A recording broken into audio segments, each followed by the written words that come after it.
Ma'ruf Amin usulkan tampung pengungsi Rohingya di Pulau Galang. Mahfud MD sebut jangan sampai. Wakil Presiden RI Ma'ruf Amin menyebut terdapat opsi untuk menampung pengungsi Rohingya di Pulau Galang, Kepulauan Riau. Ma'ruf menekankan bahwa isu pengungsi Rohingya adalah masalah kemanusiaan yang harus diatasi bersama antar pemangku kepentingan. Pulau Galang sendiri sebelumnya pernah digunakan sebagai tempat penampungan sementara pengungsi Vietnam antara tahun 1979 hingga 1996. Ma'ruf Amin menyorot gelombang pengungsi Rohingya yang menuai penolakan dari masyarakat Aceh, Riau, dan Medan.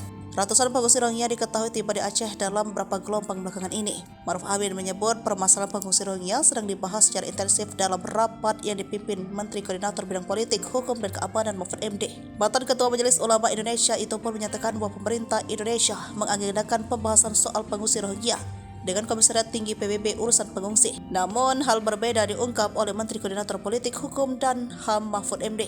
Mahfud MD mengungkapkan pihaknya sedang mencari wilayah lain yang bisa digunakan untuk menampung para pengungsi Rohingya di Provinsi Aceh. Usai melakukan rapat gabungan pada Rabu 6 Desember, Mahfud MD masih melakukan pembahasan dengan sejumlah pihak untuk segera berelokasi para pengungsi Rohingya yang sudah mulai ditolak oleh para warga. Saat ditanya apakah pengungsi tersebut bakal dipindahkan ke Pulau Galang, Mahfud MD langsung menolak mentah-mentah tanpa memberikan alasan.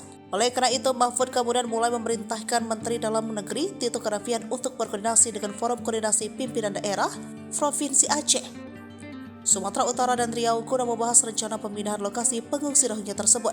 Selain Mendagri, Mahfud kemudian juga memerintahkan Menlu Retno Marsudi berkoordinasi dengan Komisioner Tinggi PBB untuk pengungsi terkait nasib para pengungsi Rohingya. Mahfud pun menegaskan Indonesia tidak menandatangani Konvensi Perserikatan Bangsa-Bangsa tentang pengungsi sehingga tidak terikat dengan Komisioner Tinggi PBB untuk pengungsi.